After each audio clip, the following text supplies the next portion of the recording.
यह बहुत ज़रूरी है। जैसे जितना आत्मा बाबा के साथ है उतना अपने आप को क्लियर अनुभव करते हैं।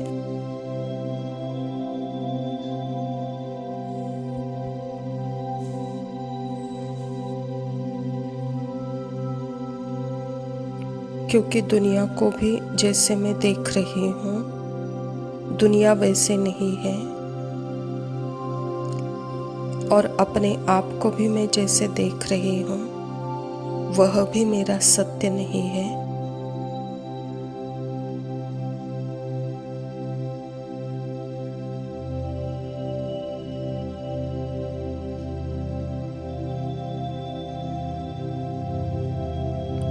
तो साधन क्या है? पहले यह क्लियर हो।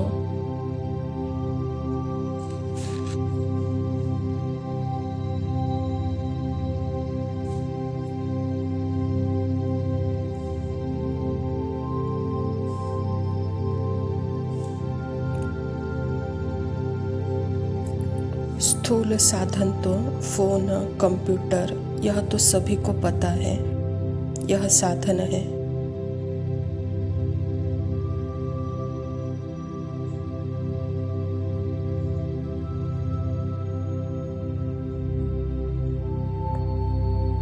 पर सूक्ष्म साधन क्या है?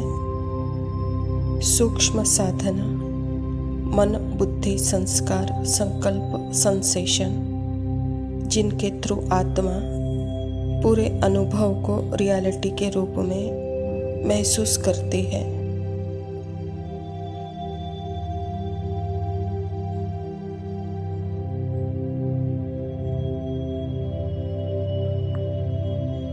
मैं आत्मा जितना इन सूक्ष्म साधनों से सबसे पहले तो साक्षी होती हूँ।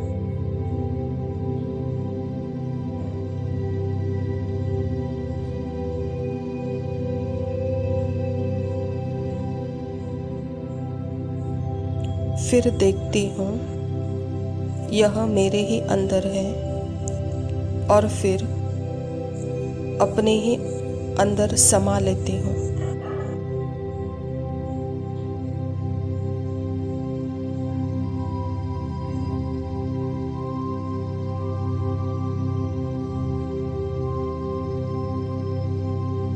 तो फिर साधना रह जाती है। साधन तो कुछ है नहीं।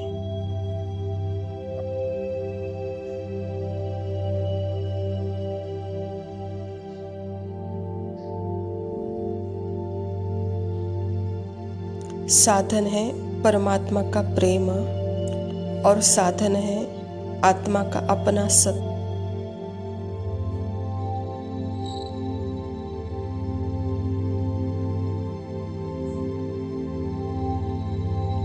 एक साधन रह गया है। साधना और साधन यहाँ एक हो जाते हैं।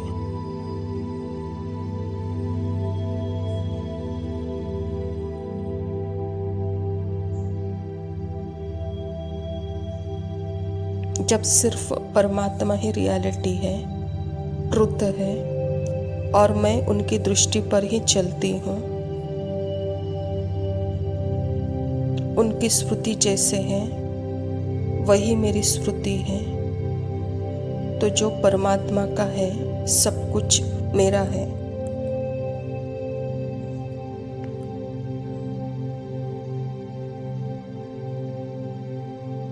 और वही मेरा साधन बन जाता है।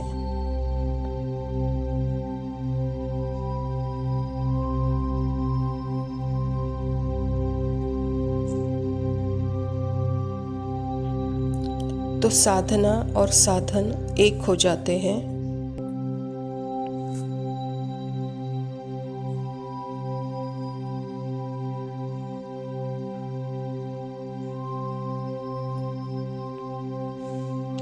तो ऐसे ही देखना, आत्मा को बाबा के साथ ही साधन है।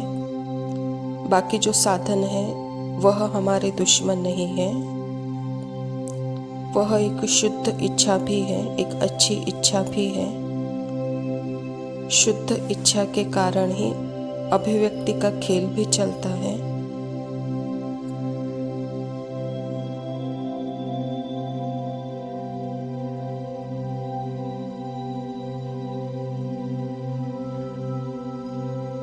अभिव्यक्ति की इच्छा शुद्ध इच्छा है और जो दूसरे इच्छाएं आती है जिसको कहते हैं हमको अच्छा लगता है,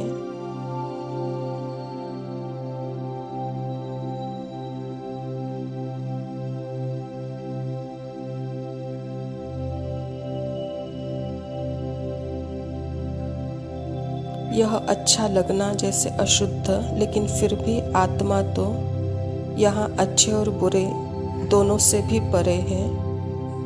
तो उसे जो कुछ भी अगर मन को कुछ अच्छा भी लग रहा है या कुछ बुरा भी लग रहा है,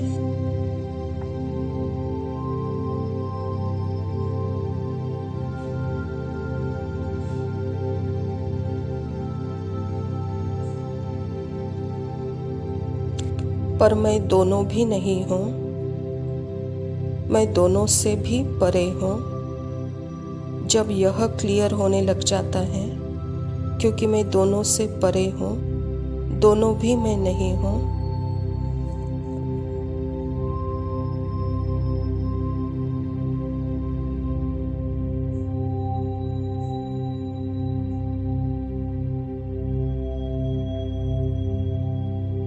आत्मा जब दोनों से परे है, अच्छे बुरे से, तो उसे जो कुछ भी अगर मन को अच्छा लग रहा या मन को बुरा लग रहा है,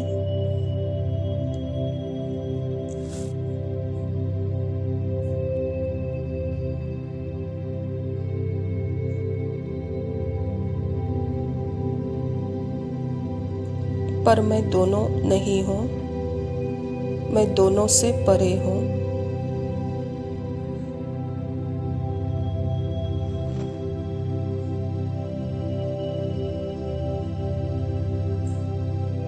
तो जब यह क्लियर होने लग जाता है, तो मैं अच्छा भी मुझे डिस्टर्ब नहीं कर सकता, ना कुछ बुरा भी मुझे डिस्टर्ब नहीं कर सकता।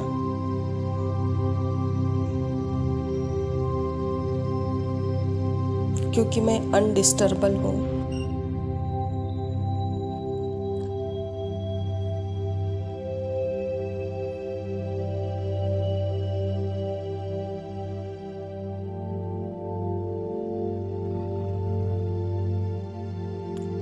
ऐसे भी नहीं कि अच्छे से भी घृणा हो कि अरे अच्छा नहीं लगना चाहिए, ऐसे क्यों लग रहा है, वह भी नहीं, क्योंकि अच्छा बुरा यह सब मन का खेल है।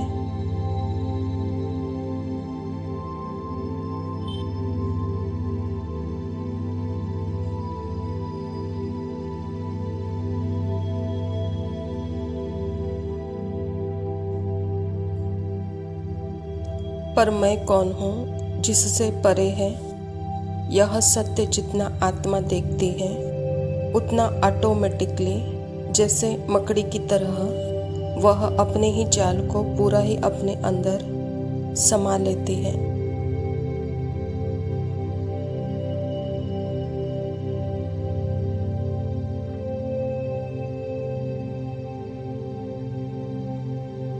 खुद जाल में नहीं फंसती है, पर जाल को पूरा अपने अंदर समा लेती है।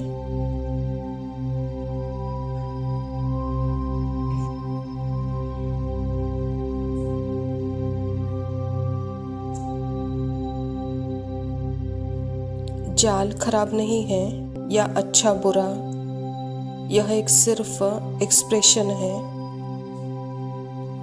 क्योंकि अब टाइम हुआ है कि इन एक्सप्रेशंस को अपने अंदर मर्ज करने का, और बहुत प्यार से।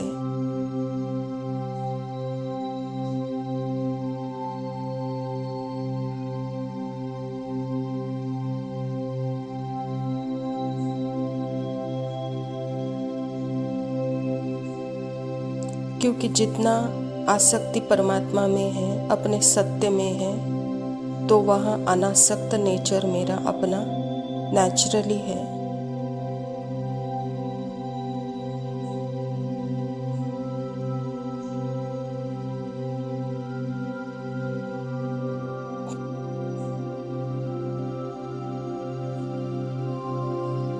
क्योंकि आज जब हमारा मन खुशी के लिए, प्रेम के लिए, शांति के लिए रिश्तों में ढूंढता है, सिचुएशन में ढूंढता है खुशी, संकल्पों में ढूंढता है, अनुभव में ढूंढता है,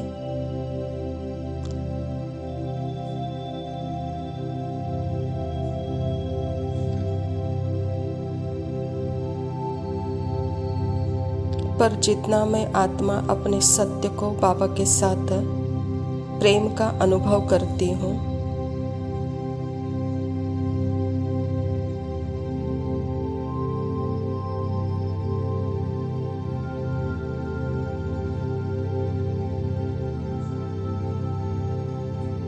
यह अनुभव मतलब प्राइमरी अनुभव जो चेंज नहीं होता है, तो फिर मुझे नेचुरली दूसरे साधन भी कोऑपरेट करेंगे।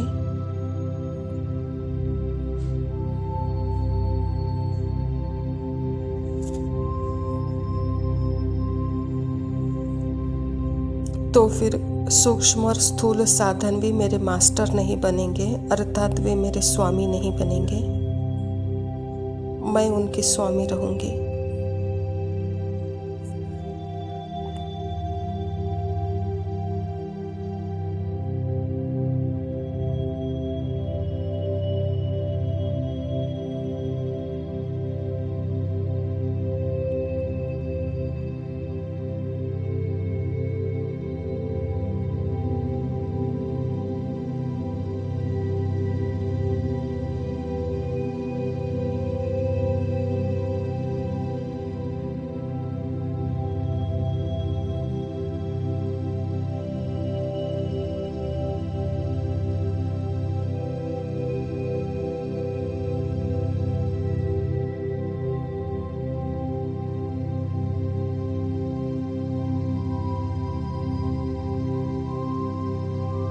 ओम शांति।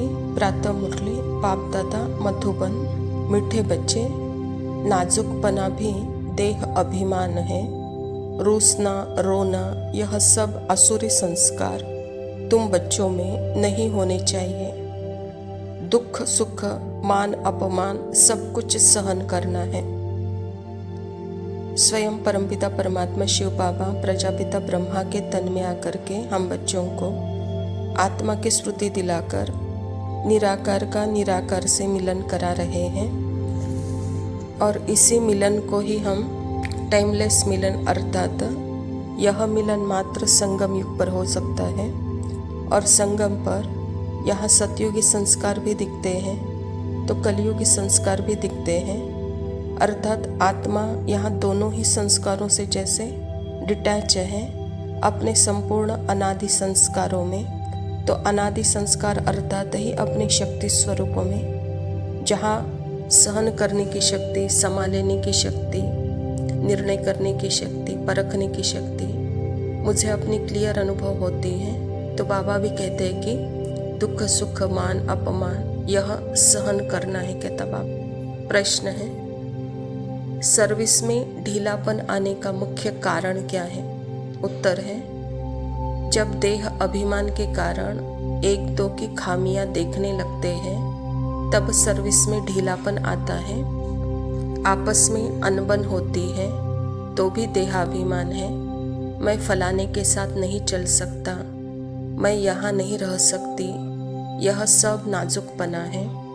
यह बोल मुख से निकलना माना कांटे बनना, नाफरमान बरदार बनना। बाबा कहता, बच्चे तुम रूहानी मिलिट्री हो, इसीलिए ऑर्डर हुआ तो फौरन हाजिर होना चाहिए।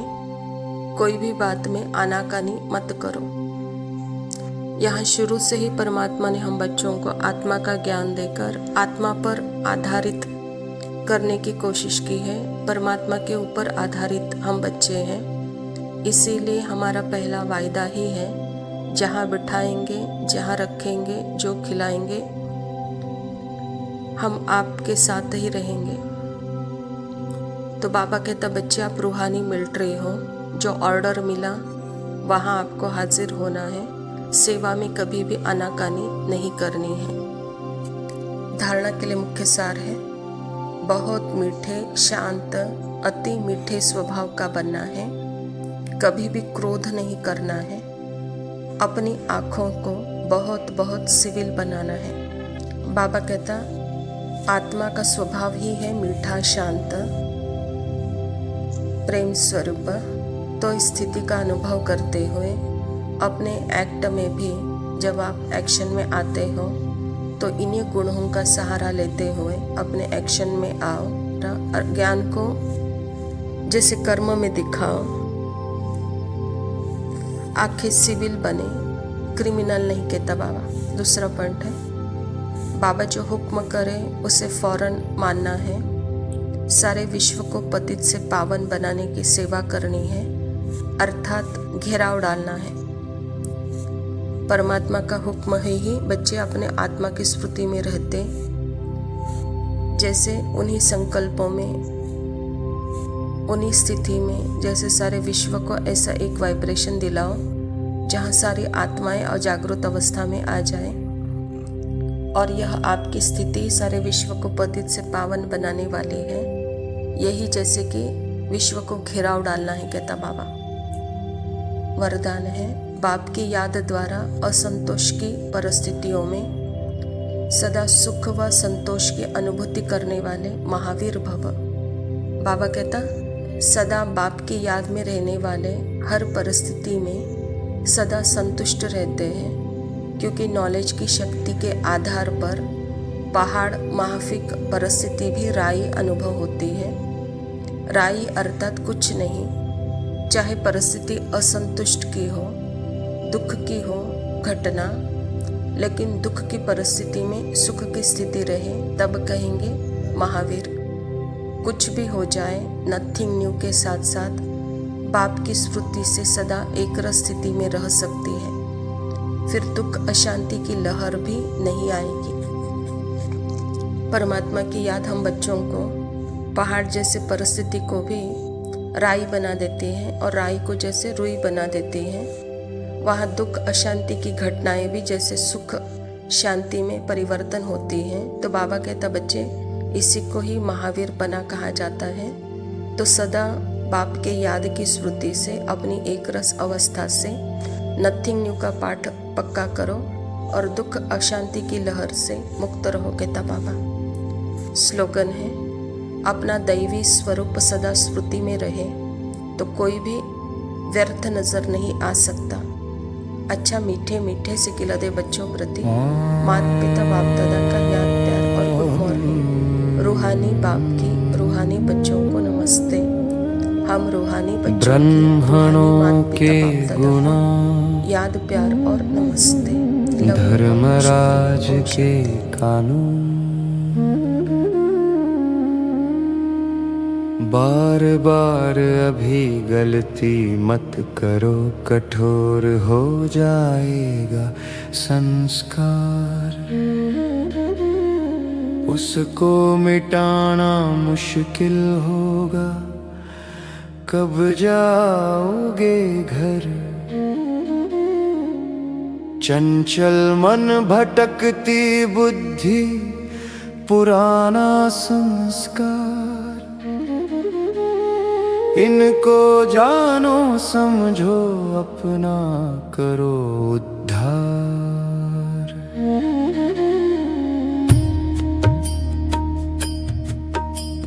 ब्राह्मणों के ऊपर है दुनिया का मदार। अपने पुरुषार्थ में रहो सदा खबरदार। ब्राह्मणों के गुना धर्मराज के कानून। गुनाह करे ब्राह्मण धर्मराज का ऐतराज। बहाने बाजी छोड़ याद करो मिलेगा ताज। आलस्य अलवेलेपन का छोड़ो तकिया राजाई, उठो जागो करो पुरुषार्थ, सजा ले विदाई। चारों तरफ दिखाई दे रही विनाश काल की घड़ी, अब कोई बच ना पाएगा, धर्मराज की लगेगी छड़ी। ब्राह्मणों के गुना, धर्मराज के कानून, ब्राह्मणों के गुना, धर्मराज के कानून।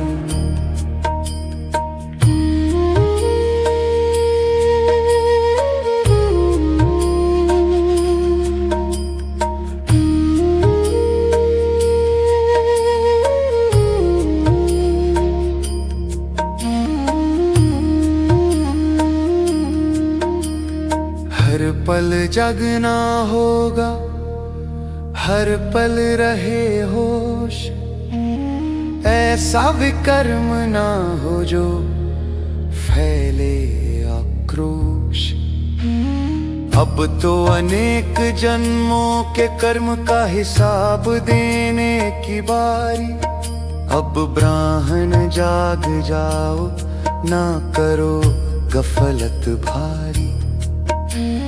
खालीपन और खोखलापन की हो रही महसूसता, स्थिति गिरना, अवस्था बिगड़ना ही है सजा।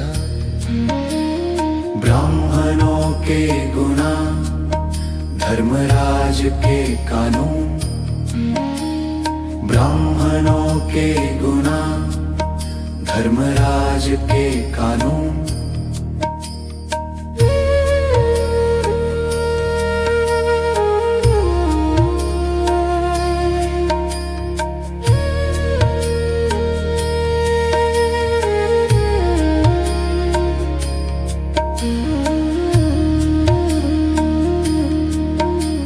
सबको आँख देने वाले से छिपाओगे कब तक, सबको कान देने वाले से बच पाओगे कब तक। बार बार अभी गलती मत करो, कठोर हो जाएगा संस्कार, उसको मिटाना मुश्किल होगा, कब जाओगे घर। ब्राह्मणों के गुना, धर्मराज के कानून,